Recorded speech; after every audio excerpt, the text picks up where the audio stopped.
warahmatullahi wabarakatuh. Waalaikumsalam warahmatullahi wabarakatuh. Sebelumnya saya ucapkan terima kasih kepada ibu guru sekalian yang sudah berkenan hadir dalam acara aksi nyata. Jadi di sini saya akan mensosialisasikan tentang apa itu yang dinamakan budaya positif. Sebelum kegiatan kita mulai, ada baiknya kita berdoa terlebih dahulu. Mari kita berdoa menurut keyakinan kita masing-masing. Berdoa mulai. Berdoa cukup. Baik, saya lanjutkan kembali. Jadi untuk pemanasan sedikit, jadi apa itu budaya positif? Dari ini saya akan menampilkan sedikit video sebentar saja agar kita mendapatkan, ibaratnya kalau kita pelajaran kita dapat persepsi sedikit tentang apa itu budaya positif.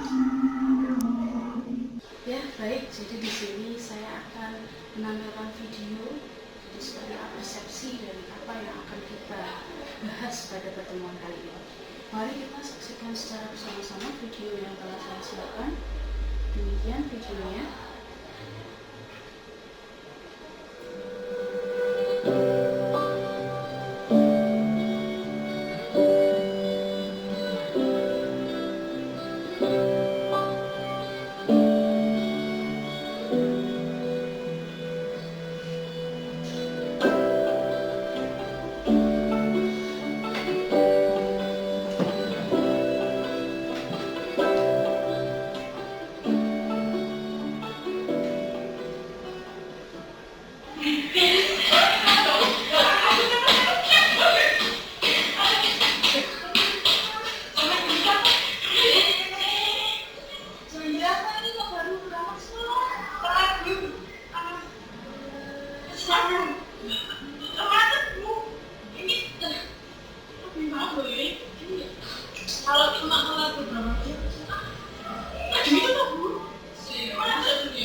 Sebelumnya, Assalamualaikum warahmatullahi wabarakatuh.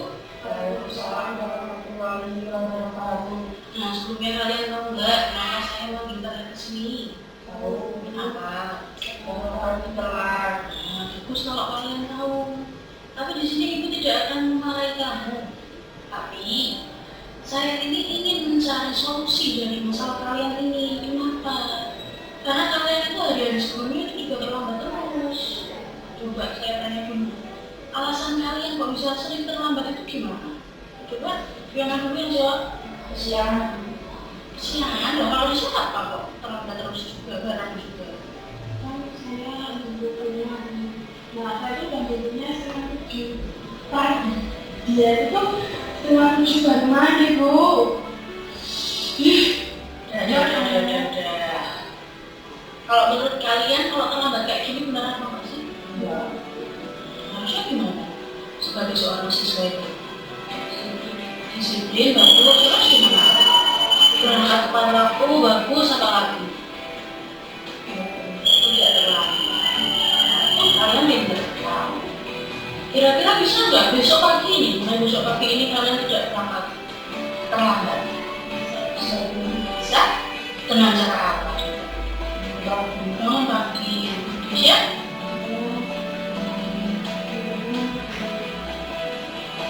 Pagi lagi. Saya tanya dulu nih, Fiona sama Kisha bisa nggak besok berubah semuanya? Berangkat tepat waktu bisa? Bisa. Jadi dulu sama Bu Guru. Dulu ya. Dan itu dari saya, terima kasih. Saya tunggu aksi besok. Assalamualaikum warahmatullahi wabarakatuh. Waalaikumsalam warahmatullahi wabarakatuh. Assalamualaikum warahmatullahi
Satria. Di sini saya ucapkan terima kasih sudah memenuhi panggilan Ibu, sudah mau ke rumah saya. Di sini saya ingin tanya dulu terlebih dahulu bahwasanya, menurutmu kenapa Ibu memilih di sini? Karena main ketika kelas. Tadi kamu tahu ya sama itu apa. Tapi di sini Ibu tidak menyalahkan kamu, tidak. Istilahnya kamu salah nih. Nah, tapi di sini saya ingin mencari solusi ke depannya untuk kamu. Nah, yang pertama nih, menurut kamu kenapa kok tadi kamu harus main HP di kelas? Alasanmu apa? Kayaknya senang-senang aja ya, jadi tidak disuruh guru sebelumnya. Coba. Sebelumnya tadi pelajarannya apa? Disuruh mana? Oh, berarti nggak disuruh buka HP. Terus, menurutmu apa yang kamu lakukan itu bagaimana? Benar apa salah? Salah. Jadi seharusnya gimana sih kalau menurutmu tentang peraturan di sekolah kita tentang HP? Ya, mungkin kalau dibutuhkan itu nggak usah bawa biasa, kecuali disuruh sama gurunya. Berarti kamu paham ya peraturan di sekolah itu sebaiknya bagaimana? Kedepannya nih, misalkan kamu bawa HP, berarti sebaiknya Jadi sama wali kelas atau gurunya.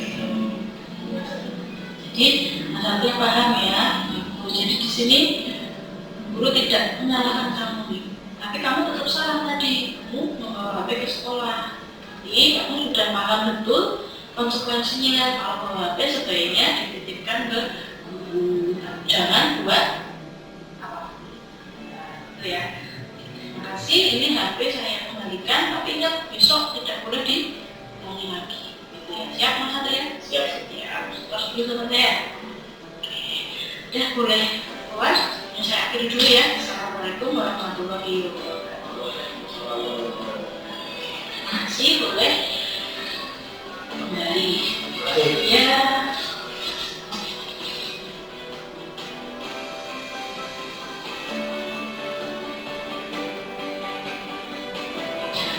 Assalamualaikum warahmatullahi wabarakatuh.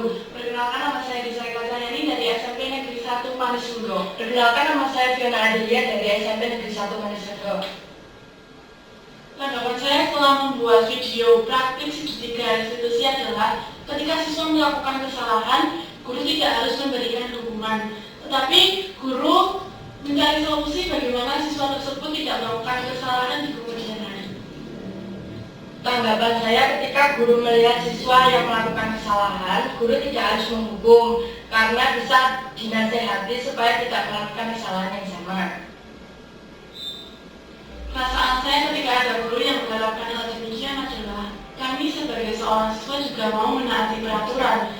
Kita sebagai siswa juga merupakan manusia biasa yang tidak luput dari kesalahan. Maka dari itu, ketika kami melakukan satu kesalahan, maka jangan langsung diberi hukuman atau diampuni, tetapi mencari apa penyebabnya dan solusinya.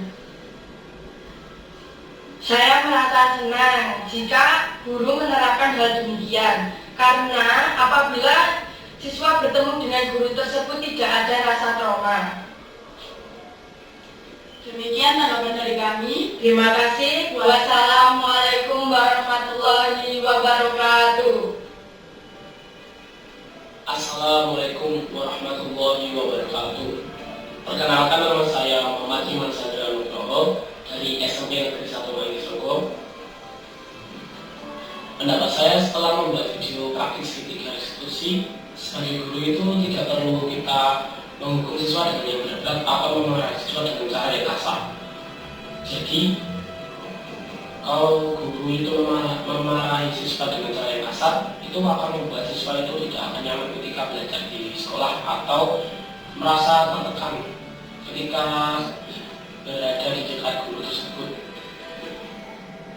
Jadi perasaan saya ketika guru itu mengajar dengan cara yang kasar atau memarahi siswa dengan cara menegur yang tidak terlalu wajar, itu ya membuat saya tidak nyaman ketika sedang belajar di sekolah, atau selalu memikirkan apa yang harus aku lakukan biar tidak terus dimarahi guru. Jadi ilmu yang berada di pelajaran sama yang ada dimasukkan dari guru itu jadi tercampur, itu nggak bisa konsentrasi ketika belajar, terus kepikiran terus.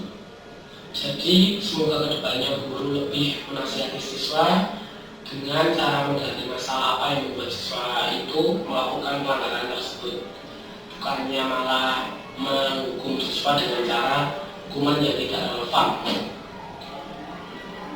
Sekian pendapat dari saya, kurang lebihnya mohon maaf. Wassalamualaikum warahmatullahi wabarakatuh.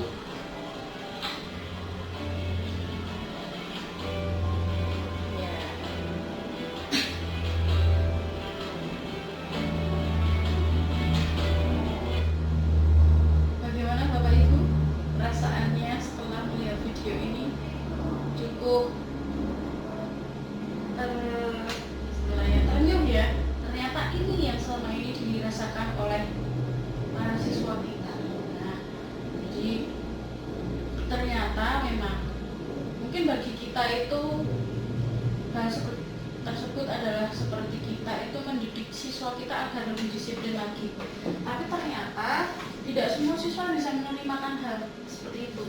Kadang ada yang siswa itu begitu diberi nasihat, seperti kita menasihati anak kita di rumah misal, jangan malas, ayo mandi cepat. Nah, mungkin siswa mungkin anak kita di rumah bisa langsung tanggap, tapi kalau di sekolah itu hal tersebut bisa menjadi pressure bagi mereka. Kenapa? Seperti yang sudah diberikan tanggapan pada siswa kita tadi, mereka itu jadi tidak konsen belajarnya. Jadi antara misal datang terlambat, kemudian guru itu memberikan hukuman menyiram tanaman, menyapu, nah itu kan menjadi tekanan batin bagi mereka. Temannya yang lain fokus belajar, tapi karena mereka terlambat, mereka jadi harus mengerjakan hal yang lain. Nah, begitu mereka selesai, mereka masuk, tentunya teman-temannya itu akan mengolok-olok mereka. Bagi guru-guru, mungkin hal tersebut seperti agar jerah, tapi itu bisa menjadikan istilahnya dendam bagi mereka dan bisa diingat sampai hari mereka tua. Kalau kita flashback ke belakang saat kita menjadi siswa, pasti ada celetukan dari guru kita dulu yang sampai saat ini masih kita ingat. Nah, hal-hal tersebut yang sebaiknya kita hindari. Terlebih lagi kita sudah berada di era yang lebih maju lagi. Harusnya pemikiran kita lebih terbuka lagi. Nah, tidak ada kata terlambat untuk kita sebagai guru. Ini saatnya kita berbenah. Nah, pada pembahasan kali ini yang akan saya bahas, jadi tentang bagaimana kita menciptakan budaya yang positif. Jadi yang namanya budaya itu bisa negatif. Ya tentu. Contohnya hukuman-hukuman yang tidak relevan tadi, kalau kita biarkan itu akan menjadi budaya yang negatif. Siswanya juga melihat kita nanti ibaratnya langsung melipir, nggak mau ketemu, misalnya ada gurindang, saya takut nanti dimarahi. Dia langsung pergi, misalnya jalannya itu memilih jalan yang tidak akan berbatasan dengan kita. Nah, itu kan akan mengurangi rasa kecintaan siswa terhadap kita. Padahal apa tugas kita sebagai guru? Itu kita sebagai orang tua kedua di sekolah. Kalau muridnya saja tidak cinta kepada kita, bagaimana kita akan memberikan cinta dan kasih kita terhadap mereka? Nah, tapi kita tidak bisa ngejat juga siswa. Jadi ada beberapa langkah yang harus kita pahami nanti. Jadi yang pertama saya akan membahas tentang ilusi kontrol. Jadi ini adalah perubahan paradigma.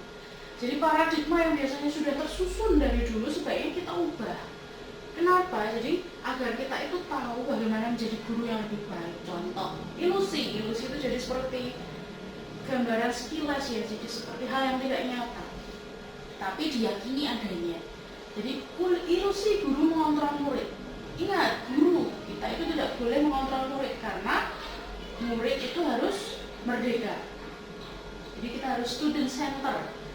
Kemudian ilusi bahwa kritik dan membuat orang merasa bersalah dapat menguatkan karakter. Nah, itu hal yang harus kita hindari. Kita tidak boleh Mengkritik siswa itu bisa menjatuhkan harga diri siswa, ya. Kemudian ilusi bahwa semua muatan positif, efektif dan bermanfaat. Nah, kadang apa yang kita anggap itu positif ternyata bagi siswa itu tidak dapat diterima dengan baik. Jadi kita harus memposisikan diri kita sebagai guru itu sebagai apa dulu. Jadi kita harus bisa membaca karakter siswa. Kemudian yang selanjutnya, ilusi bahwa orang dewasa memiliki hak untuk memaksa. Nah, bagi guru-guru biasanya kita merasa kita itu sudah tinggi derajatnya, sehingga kita bisa ibaratnya memaksa apa yang ingin kita berikan ke siswa. Nah, padahal hal tersebut tentu tidak boleh kita lakukan. Kenapa? Karena siswa memiliki kodrat alam dan kodrat zamannya sendiri. Kita yang sebagai guru yang harus menyesuaikan. Ingat, kita sebagai guru adalah seperti petani yang menanam padi. Apa yang dibutuhkan siswa kita berikan. Pupuk apa yang cocok kita berikan. Bagaimana kita menyiram, setiap jam apa harus kita perhatikan. Nah, itulah peran kita sebagai guru. Memang tidak mudah. Kalau mudah, semuanya bisa jadi guru. Kita ini adalah orang-orang terpilih yang bisa menjadi guru, maka dari itu kita harus terus menyongsong masa depan untuk siswa-siswa kita. Nah, selanjutnya ini adalah stimulus respon dari teori kontrol atau teori pilihan. Jadi, contoh ini, stimulus responnya. Kita mencoba mengubah orang agar kita berpandangan sama dengan kita. Nah, apa yang akan kita lakukan? Kontrolnya, pilihannya. Kita berusaha memahami pandangan orang lain tentang dunia. Contohnya ya. Kemudian perilaku buruk dilihat sebagai suatu kesalahan. Nah, bisa kita beri kontrol bahwa semua perilaku memiliki tujuan. Itu kan lebih halus bahasanya, lebih dapat diterima. Nah, kalau ini orang lain bisa mengontrol saya, apakah mau kita dikontrol orang lain? Nah, hanya Anda yang bisa mengontrol diri Anda. Jadi apa yang bisa mengontrol itu namanya adalah intrinsik dari dalam diri kita. Kemudian saya bisa mengontrol orang lain. Nah, salah besar. Contoh, guru tidak bisa kita mengontrol siswa kita. Kenapa? Karena Anda tidak bisa mengontrol orang lain. Yang bisa mengontrol seseorang itu adalah dirinya sendiri. Kemudian pemaksaan ada pada saat bujukan gagal. Contoh misal kita gagal mencapai suatu tujuan. Jalan pintas kita biasanya memaksakan kehendak itu. Nah, itu hal yang tidak baik. Nah, bisa kolaborasi dan konsensus menciptakan pola pilihan-pilihan baru. Jadi, apa yang tidak kita bisa berkolaborasi dengan guru yang lain agar kita bisa mencapai tujuan bersama. Kemudian model berpikir menang atau kalah. Nah, ini bisa kita ubah mindsetnya menang-menang. Jadi kita tidak akan patah semangat. Selanjutnya adalah apa makna disiplin. Nah, jadi disiplin itu sebenarnya artinya belajar. Itu dari bahasa Latinnya. Nah, kemudian makna asal dari kata ini berkonotasi dengan disiplin diri. Dari murid-murid Sokrates dan Plato. Jadi ini ilmu ini udah dari zaman Yunani dulu.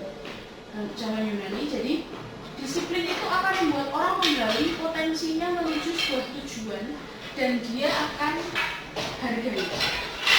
Nah, namun budaya kita ini makna disiplin itu seperti tertib biasanya, ya. Nah, jadi menjadi sesuatu yang harus orang itu patuh. Padahal bukan itu makna sebenarnya.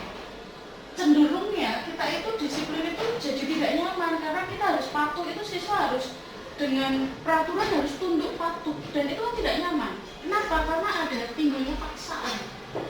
Nah, bukannya kita itu menghargai atau agar kita mencapai suatu tujuan bersama. Padahal ingat makna disiplin itu apa? Belajar dari apa yang mereka salah, mereka belajar agar menjadi sesuatu pribadi yang lebih baik. Itu yang harusnya kita maknai sebagai kata disiplin.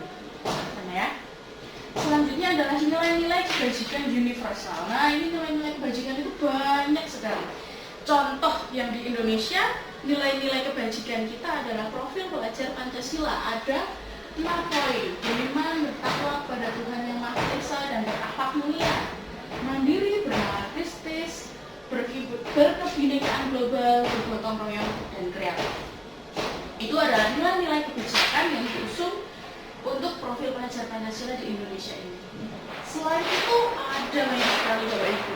Di dunia ini contohnya ada, jadi nilai-nilai kebajikan itu nilai-nilai yang diyakini agar mencapai suatu tujuan mulia dari suatu individu.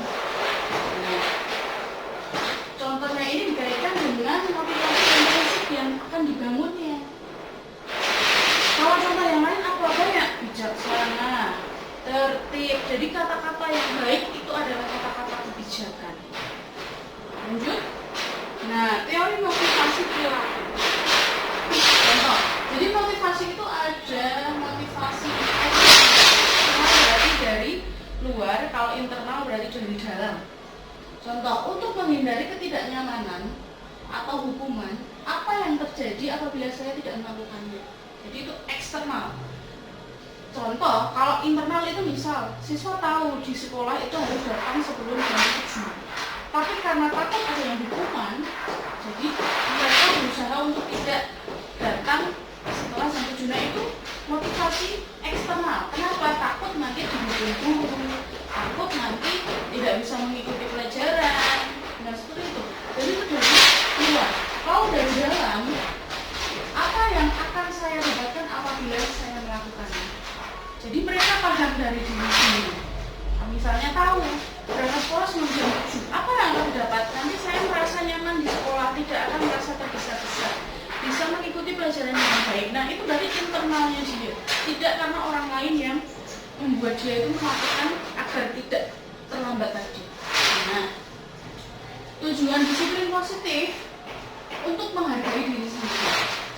Jadi saya akan menjadi orang seperti apa dalam melakukannya, menjadi orang yang rajin, teladan, seperti itu.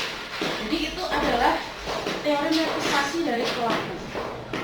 Lanjut kemudian, nah ini tokoh pendidikan kita Bapak Ki Hajar Dewantara. Merdeka menurut Ki Hajar Dewantara apa? Merdeka itu artinya tidak hanya terlepas dari perintah, akan tetapi juga cakap membentuk memerintah diri sendiri. Jadi ini adalah merdeka menurut kacamata Bapak Ki Hajar Dewantara. Kenapa?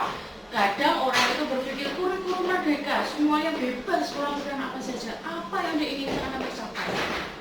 Sebagian berpikir demikian. Ya, memang sebagian itu benar.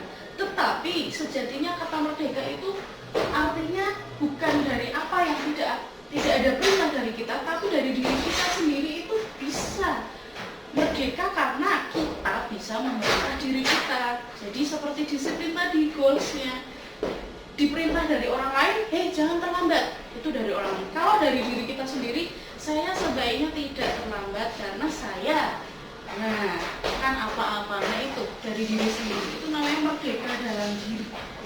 Untuk mencapai ini tentunya tidak mudah. Kenapa? Perlu dukungan lingkungan sekitar. Contohnya guru itu. Nah, sebagai contoh ini, kadang hukuman dan penghargaan itu mirip-mirip. Contoh ini, pengaruh jangka pendek dan jangka panjang. Seperti terlambat tadi, contohnya yang paling sederhana, itu bisa menjadi pengaruh jangka pendek.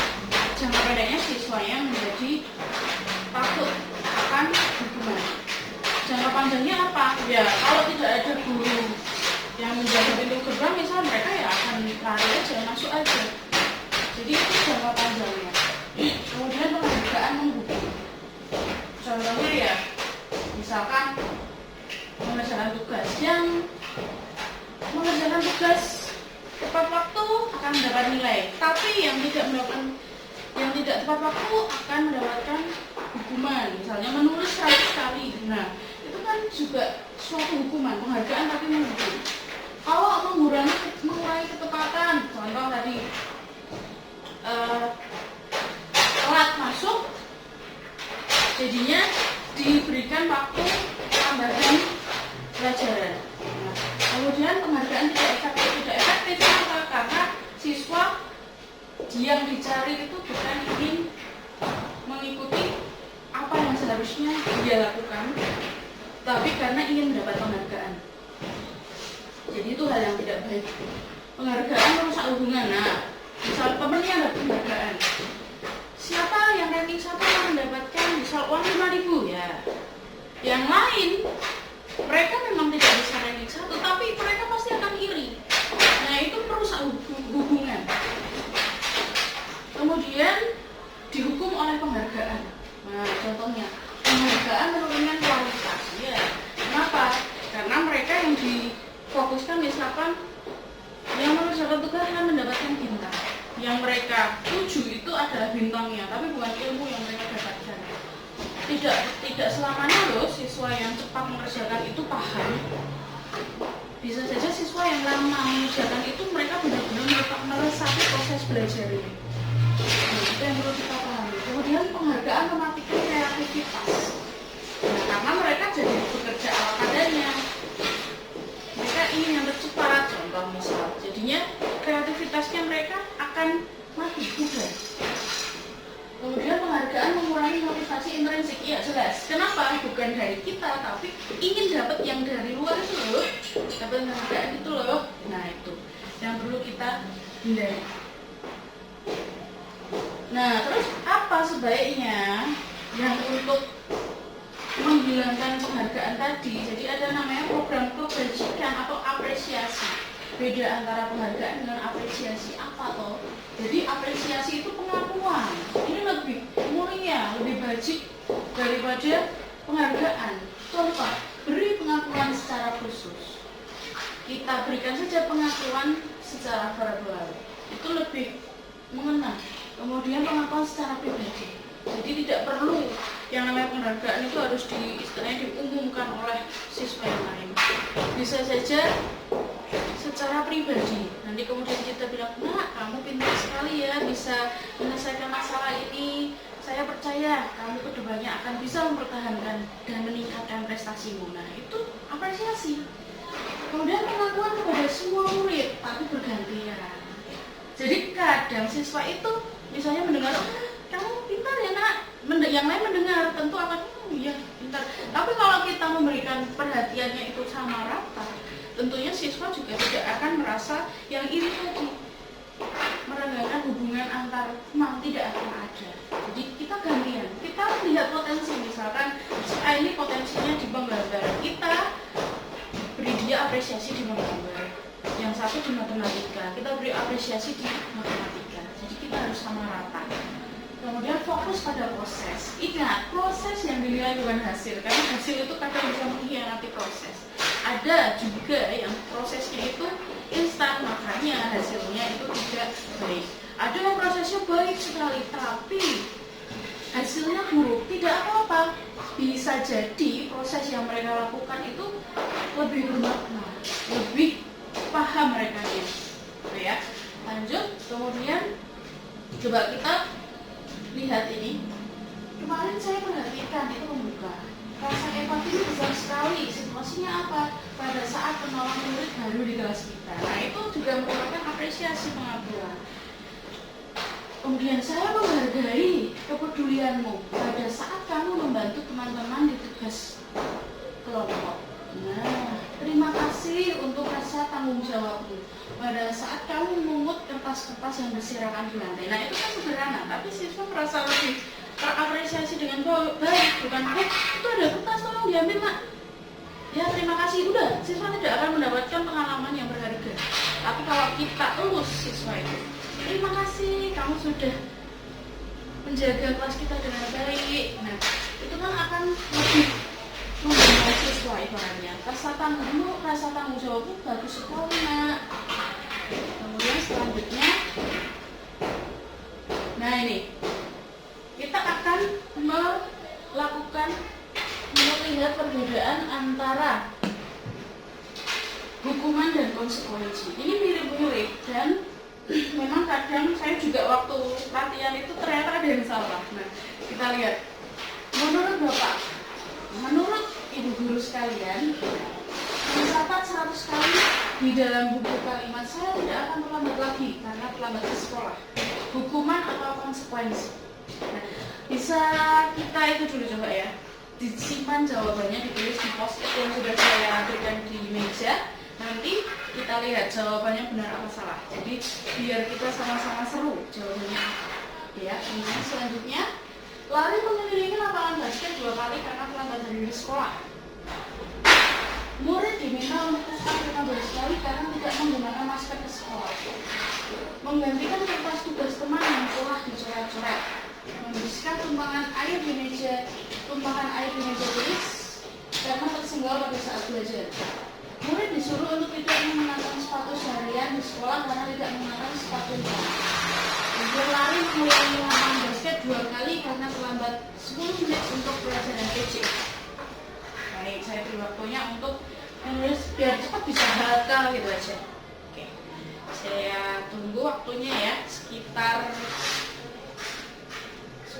atau dilihat aja terus diingat boleh agar kita menghemat waktu ya.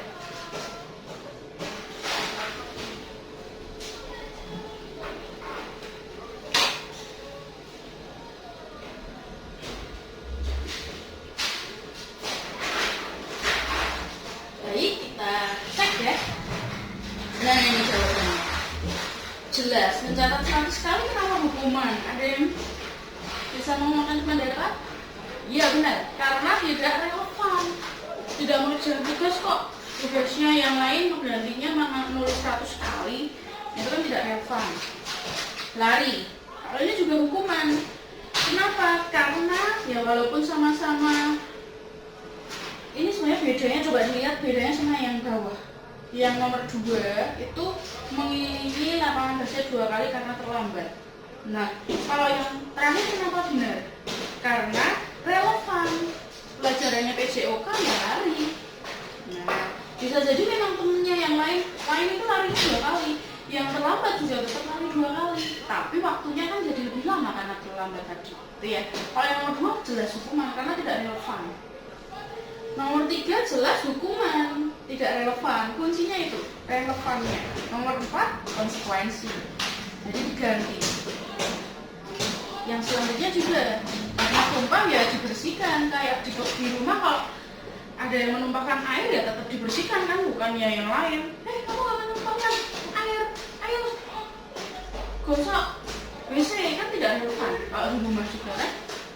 Nah ini minta murid disuruh untuk tidak mengenakan sepatu seharian. Nah ini hukuman. Tidak mengenakan sepatu hitam kok hukumannya sepatunya dicopot. Itu kan bisa yang lain kan, misal ya dicatat atau misalkan ditanya ini ada solusi ke depannya gimana. Kita lihat perkembangan anak akan mengalami apa enggak. Gitu. Kadang itu ada siswa yang maaf bu, sepatu saya bawahnya putih karena piloknya terkelupas. Nah itu bisa juga jadi konsekuensi kan. Misal oh ya tidak apa-apa nak, tapi tolong tebalkan lagi pakai spidol. Kalau kamu bawa itu kan bisa menjadi suatu solusi juga gitu. Atau besoknya misal agar kalau tidak mau sepatunya kotor kan gitu. Jadi kita beri kesempatan untuk siswa berbenah. Kalau kita lihat sekilas tadi ya perbedaannya apa? Hukuman itu pasti menyakitkan harus terjadi. Kalau konsekuensi harus terjadi, tapi lebih toleran karena relevan tadi. Kemudian hukuman anak sakit, iya fisik maupun hati, dan itu panjang jangka panjangnya akan dikenang. Kita kan padahal sebagai guru tujuan kita dapat amal jariah. Kalau siswanya yang dikenang itu hal yang buruk, ya gimana kita mau berpahala selamanya kan waktu kita dikubur besok. Nah kalau yang kedua anak merasa tidak nyaman dalam waktu sangat pendek, iya saat konsekuensinya aja. Setelah itu nanti siswa akan lupa. Guru juga tidak akan mengingat-ingat kesalahan siswa, tapi melihat perubahannya. Kemudian anak menguji kedisiplinan dia jadi seperti apa ya? Bukannya dia itu mau menjadi hal yang lebih baik, tapi dia seperti menghindari saja nanti endingnya. Kalau yang konsekuensi lebih menghargai nanti siswa. Karena ingat disiplin bukan taat loh, tapi belajar. Proses belajarnya siswa menjadi lebih baik. Hukuman pasti ada paksaan. Kalau konsekuensi diberi stimulus dulu siswanya. Kita lihat perubahannya ada enggak, siswanya tanggap enggak. Ya. Kalau hukuman mendorong anak menyakiti diri sendiri jelas. Siswa misalnya tadi hukuman siswa push up. Siswa nggak harus push up. Karena push up, karena kita menyuruh push up, siswa jadi sakit fisik, sakit hati. Kalau konsekuensi, anak jadi menyesuaikan diri, kedepannya harus seperti apa, tahu porsinya. karena kita beri kepercayaan. Ini yang paling penting, hukuman buruk pokoknya begitu, konsekuensi baik, tidak bisa ditawar lagi hal ini, karena jelas ya poin nilainya itu. Kalau hukuman jelas siswa jadi menyembunyikan kesalahannya, tapi kalau konsekuensi dia belajar untuk mematuhi peraturan. Misalnya, nak, apa yang kamu lakukan? Pasti siswa sebagian besar bilang enggak apa-apa Bu, iya Bu. Karena siswa merasa takut duluan. Coba kalau mereka sudah takut pasti, wah pasti ini nanti mau disuruh ngapain nih gitu. Takutnya udah di situ dulu. Kalau siswa tahu kita akan memberikan konsekuensi, dia, iya Bu tadi saya, nah dia akan terbuka secara otomatis dengan dirinya sendiri. Kemudian marah terus, tentu dia akan marah dengan diri sendiri dan dengan yang menghukum. Rasa bersalah tentu dan dipermalukan ini loh. Merasa tidak dihargai jelas, nggak enak loh. Coba kalau kita yang dihukum, pasti malu kan? Nah, kalau konsekuensi dia akan merasakan dia haknya itu gini. Tapi dari rasa yang tidak nyaman itu dan diasingkan itu hanya sementara. Setelah dia diberi kepercayaan, dia akan bangkit lagi rasa percaya diri. Itu dengan itu ya. Kemudian, nah, bagaimana cara mengatasi? Jadi kalau saya tanya hukuman atau konsekuensi yang akan kita lakukan setelah ini, nah jelas pasti konsekuensi. Bagaimana cara mencapai konsekuensi itu? Ada yang namanya restitusi. Jadi ini piranti pembantu kita agar bisa mencapai konsekuensi yang baik itu seperti apa? Contoh, ya, jadi restitusi itu apa? Menciptakan murid itu nanti dia memperbaiki kesalahannya secara mandiri sehingga bisa kembali ke kelompok mereka dengan karakter yang lebih kuat. Kalau biasanya suka terlambat, nanti jadi tidak suka terlambat lagi. Yang dulunya misalnya suka mencuri bolpen temannya, dia jadi tidak mencuri. Jadi itu karakter kuat yang mereka tampilkan, ya. Kemudian nanti ada kolaboratifnya, itu pengajaran murid untuk mencari solusi bersama dari siapa? Siswa dan guru secara dialog yang positif juga. Kemudian siswa jadi berpikir tentang orang seperti apa yang mereka ingin menjadi tujuan mulia dan bagaimana mereka harus memperlakukan orang lain. Nah, itu adalah teori restitusi. Langsung saja kita bahas ini. Hukuman, konsekuensi, restitusi. Nah, jadi kalau misalkan Bapak Ibu guru masih berada di tahap konsekuensi, itu hal yang sudah disiplin positif. Lebih positif lagi, kita menerapkan restitusi. Nah, contoh kalau konsekuensi tadi terlambat, siswanya misalnya konsekuensinya nanti jam istirahatnya dipotong. Itu kan untuk mengikuti pelajaran yang tadi tertinggal misal 10 menit. Nah, itu kan konsekuensi. Kalau restitusi kita plus solusi. Jadi tidak selamanya harus diberi konsekuensi juga kalau di restitusi. Jadi konsekuensi harus terjadi, restitusi pilihan. Nah, kalau restitusi menguatkan untuk murid dalam jangka yang panjang. Jadi nanti efeknya itu bisa kita lihat lebih jauh. Gitu ya. Kemudian siswa menjadi lebih kuat. Masalah jelas terpecahkan dan murid lebih bertanggung jawab pada perilakunya. Kemudian, nah, kalau restitusi itu kita tanya apa yang kamu yakini. Jadi kita gali potensi anak itu apa yang bisa kamu lakukan untuk memperbaiki masalah ini. Nah, beda loh ya keyakinan dan peraturan, nanti kita bahas. Kemudian murid lebih menghargai dirinya dan orang lain seperti yang mengajak dia berdialog. Cirinya ini bukan untuk menebus kesalahan, tapi untuk belajar dari kesalahan. Kemudian hubungan nanti akan diperbaiki dengan baik. Itu nanti tawaran, bisa nggak kamu perbaiki sikapmu? Bisa Bu. Nah, itu bukan paksaan, tapi tawaran. Restitusi menuntun ke dalam melihat diri sendiri. Kemudian mencari kebutuhan dasar. Nah, ini kebutuhan dasar itu nanti ada macam-macam. Kemudian cara yang paling baik itu nanti bagaimana. Kemudian fokus pada karakternya, bukan tindakannya, ya.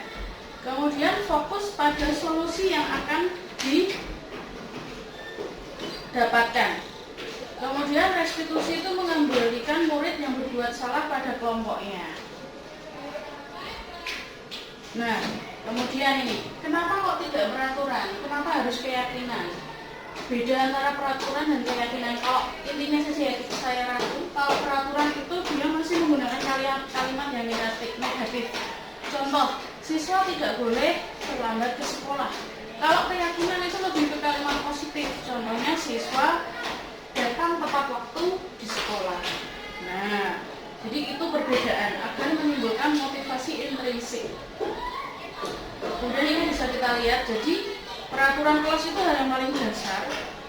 Yang lebih luas lagi keyakinan kelas, lebih luas lagi adalah lingkungan positif, kemudian yang terakhir yang paling luas adalah budaya positif ya.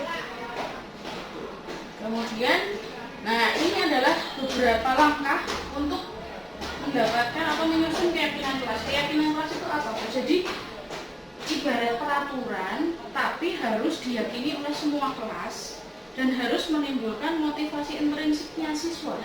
Oleh karena itu peraturan itu bukan guru yang buat, bukan sekolah yang buat. Harusnya keyakinan kelas yang kita terapkan. Kenapa? Karena siswa itu akan lebih hormat dengan apa yang mereka putuskan dan lebih bekerja bersama dan diterima dan dimiliki. Nah ini ada beberapa langkah, jadi membuat tabel T dan tabel Y. Tabel Y itu terdengar, terlihat, berperilaku. Kemudian yang hormat itu tampak seperti, tidak tampak seperti. Nanti siswa kita ajak contoh.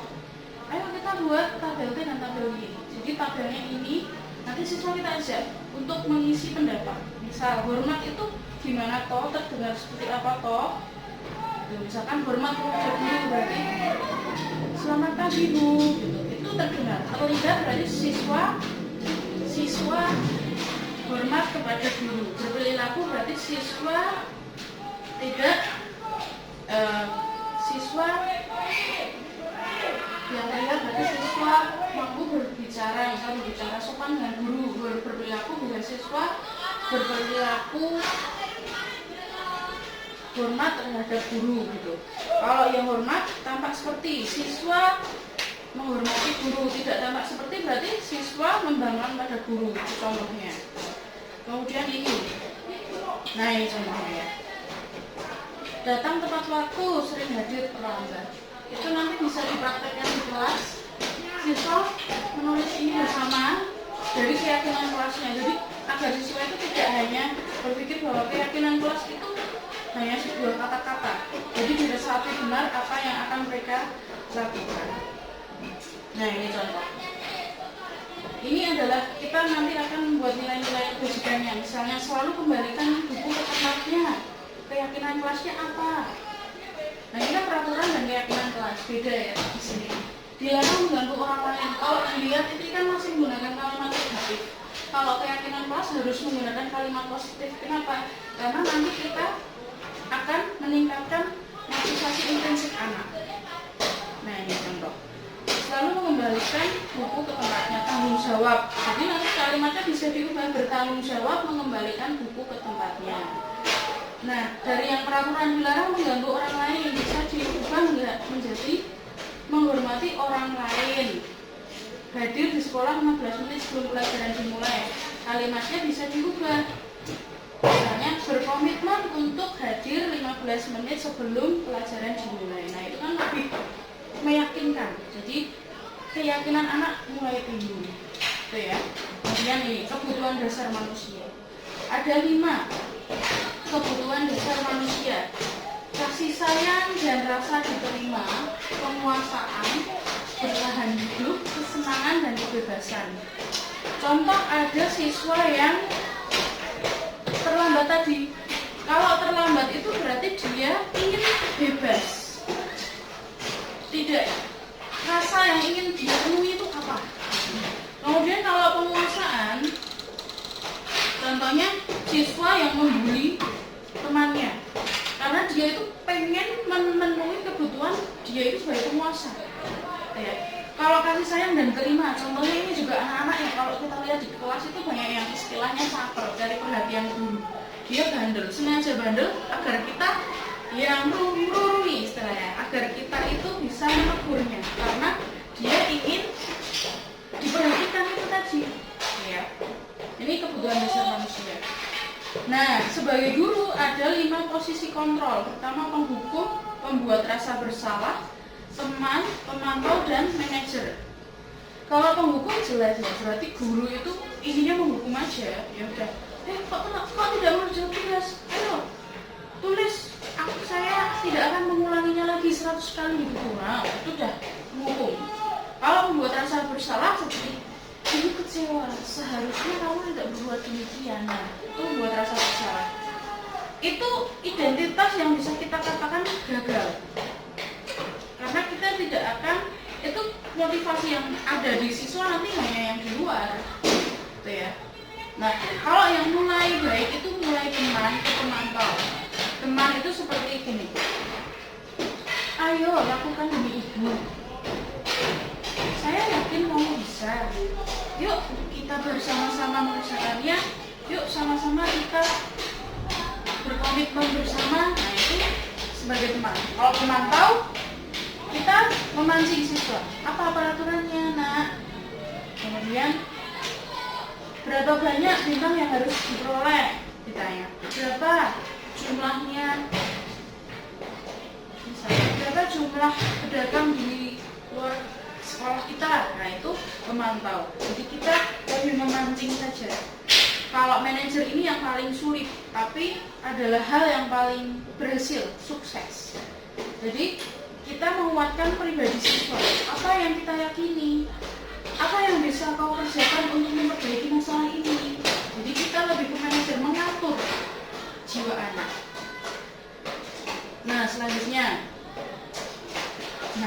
kata-kata yang digarisbawahi adalah di mana Bapak Ibu dapat memposisikan diri sebagai guru. Kecewa sekali. Nah yang benar pasti akan bersalah. Kamu tidak pernah benar melakukannya. Menghukum, itu dah yang paling buruk, itu menghukum. Ayolah lakukan demi. Nah itu kan seperti kita mensejajarkan diri kita sebagai dengan siswa, tapi tetap ada jaraknya. Kemudian apakah kamu mau mendapatkan stiker bintang hari ini? Itu dipantau, gitu ya. Kemudian bagaimana kamu bisa menyelesaikan masalah? Jadi ditanyakan. Kita mengatur siswa itu harus seperti apa? Itu namanya manajer. Kemudian kamu selalu yang paling terakhir, itu penghukum, ya. Kemudian peraturan, pemantau, konsekuensi, hadiah. Nilai manajer memperbaiki. Jadi itu hal yang terpisah. Kalau kamu tidak bla bla bla, saya akan, itu konsekuensi yang membuat tidak nyaman. Kalau yang ini nilai-nilai manajer, apa yang kamu yakini? Bagaimana memperbaiki masalah ini? Nah itu yang menciptakan disiplin yang positif. Itulah segitiga restitusi.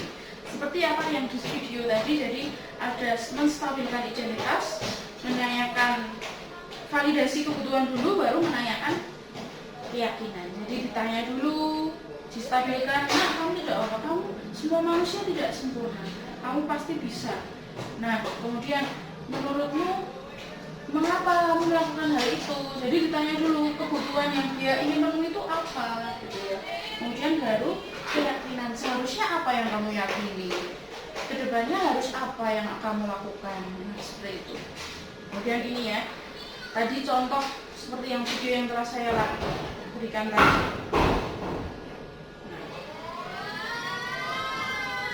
Kemudian ini hubungan dari disiplin-disiplin positif kita tadi.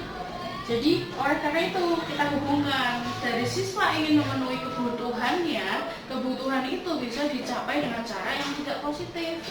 Seperti ingin menjadi penguasa, siswa membuli siswa lain. Nah, peran guru ada 5 posisi kontrol. Seperti tadi kan, mau milih yang mana, mau menghukum atau mau membuat rasa bersalah, mau jadi teman atau pemantau atau manajer. Kalau kita ingin menjadi manajer, kita bisa menggunakan segitiga restitusi. Segitiga restitusi kita harus menstabilkan identitas, validasi kebutuhan, kemudian menanyakan keyakinan. Nah, dari situ kita bisa meningkatkan motivasi intrinsik kita, menggunakan nilai-nilai kebajikan agar siswa dapat menghargai dirinya sendiri. Dari situ kita dapat membentuk disiplin positif. Nah, jadi peran guru sangat penting dalam menjaga menjembatani siswa menuju disiplin yang positif. Kalau guru tidak bisa menjadi manajer yang baik, minimal ya, menjadi manajer, maka siswanya juga tidak akan memimpin dirinya sendiri dengan baik, karena motivasi intrinsik siswa itu tentu harus kita pancing dari luar agar saling berpadu ya, seperti itu. Nah, demikianlah presentasi dari saya. Terima kasih. Apabila ada yang ingin ditanyakan atau ada hal yang ingin ditanggapi, saya persilahkan. Baik, terima kasih. Sekarang kita masuk ke sesi tanya jawab. Silakan bila ada ibu guru yang ingin bertanya. Monggo. Ibu Siti Fatima dulu. Monggo. Duduk aja ya Bu ya? Iya, monggo Bu.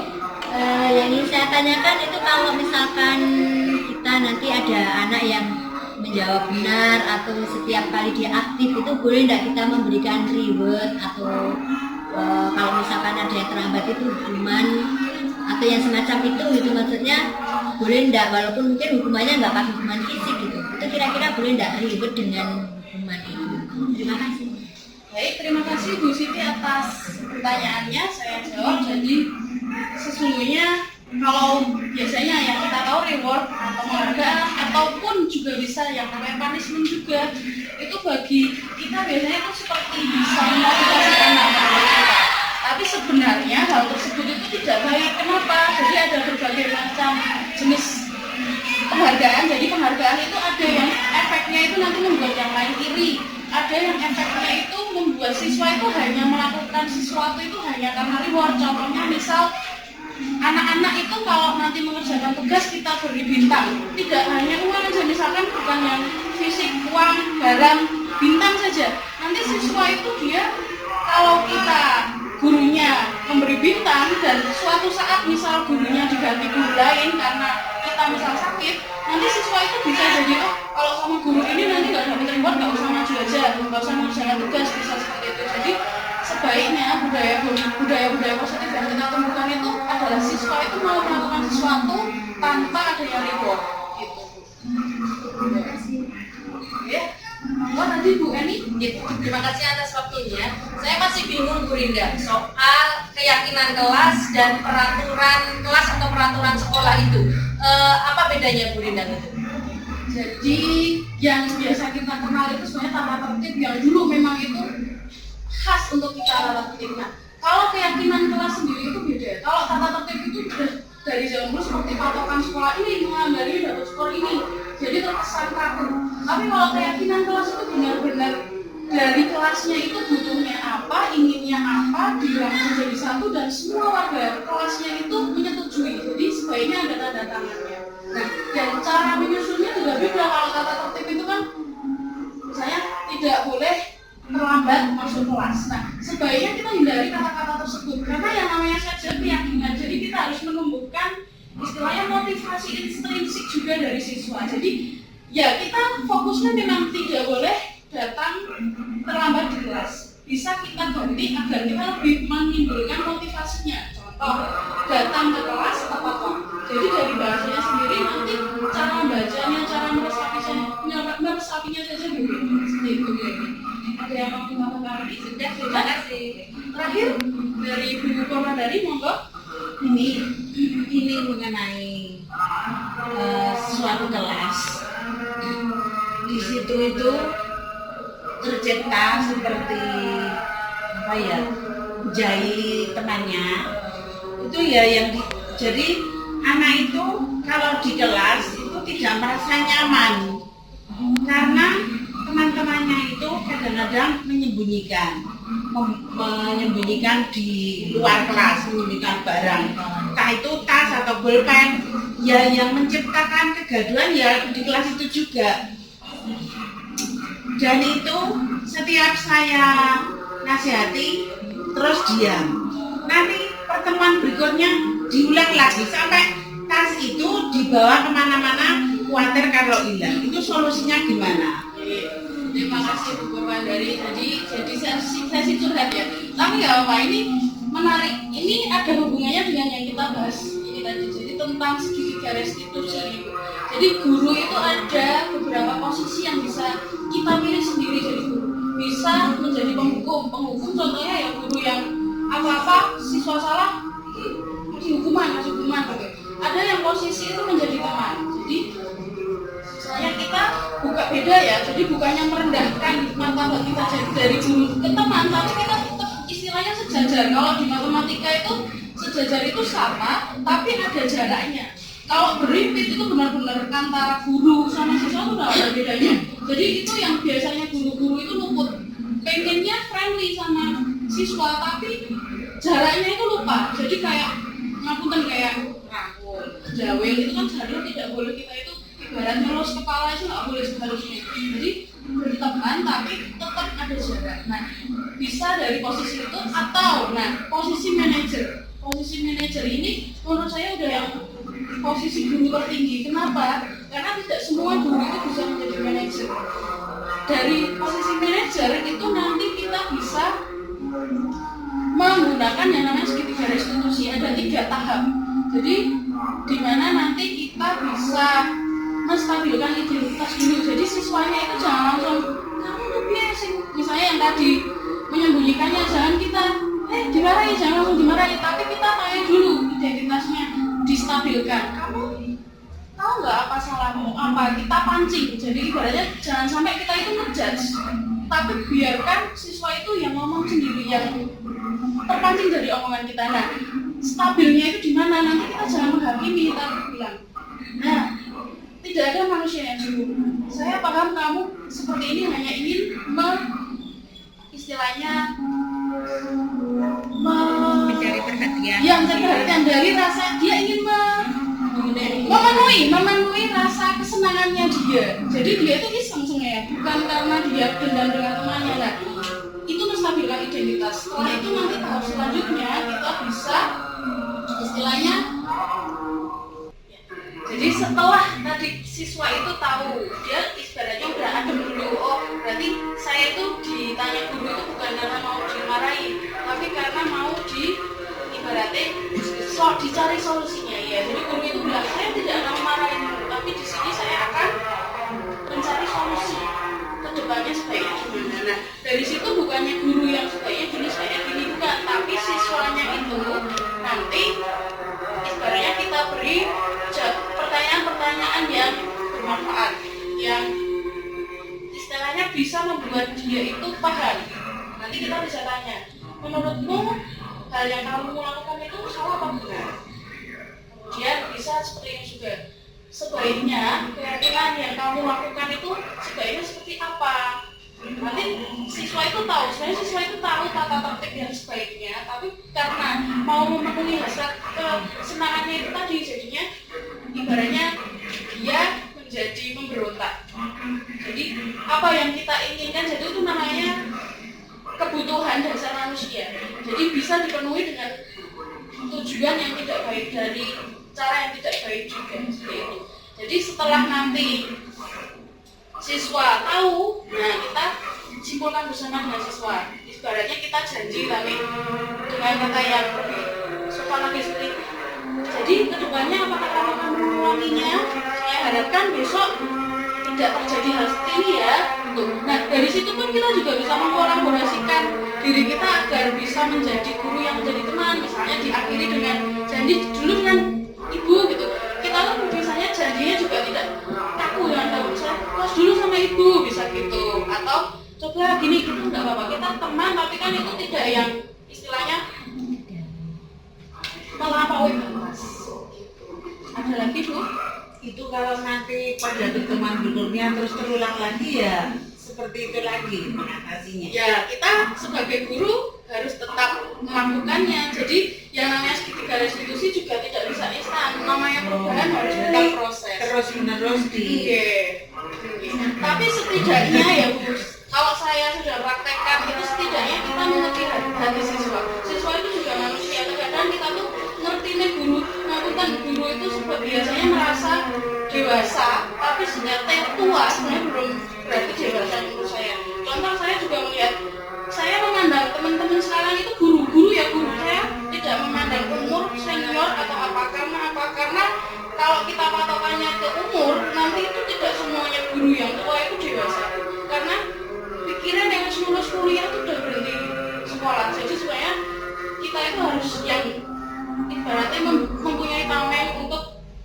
perubahannya itu gimana. Betul gitu. Ada lagi?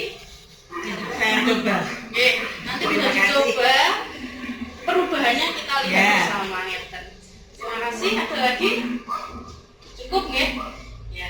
Terima kasih. Ini tadi berarti sesi tanya jawab sudah selesai.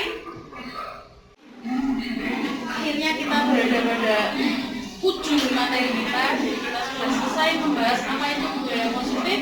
Jadi perlu kita ingat lagi, budaya positif adalah budaya yang harus kita kembangkan sendiri di sekolah kita. Kenapa? Kadang kita itu melakukan sesuatu tapi tidak sadar bahwa budaya yang kita lakukan itu ternyata negatif. Seperti kita menghukum siswa tanpa sadar, kita itu ingin siswa menjadi lebih baik, tapi ternyata cara yang kita lakukan itu salah. Ya, jadi saya harapkan agar kita semua, tidak hanya saya, tapi guru yang datang di sini paham, menjadi paham apa yang sebaiknya kita lakukan tindakan setelah saya menyampaikan hal ini. Jadi bukannya saya mendului, mohon maaf. Jadi sedikit saja apa yang saya tahu dari program Guru Penggerak ini saya sampaikan kepada ibu guru agar kita semua juga bisa mengalami sekolah kita bersama. Untuk apa? Agar sekolah kita sendiri juga merasa nyaman, dan siswanya juga merasa senang juga bertemu dengan kita. Jadi kita menjadi guru yang menyenangkan. Baik, demikian presentasi saya dan terima kasih atas perhatian ibu guru sekalian. Saya ucapkan terima kasih. Semoga kita bisa bertemu lagi di lain kesempatan untuk membahas hal-hal yang lain yang lebih seru lagi. Tetap semangat untuk menjadi guru yang dapat meningkatkan disiplin positif di sekolah kita. Semangat, terima kasih. Saya akhiri. Wassalamualaikum warahmatullahi wabarakatuh.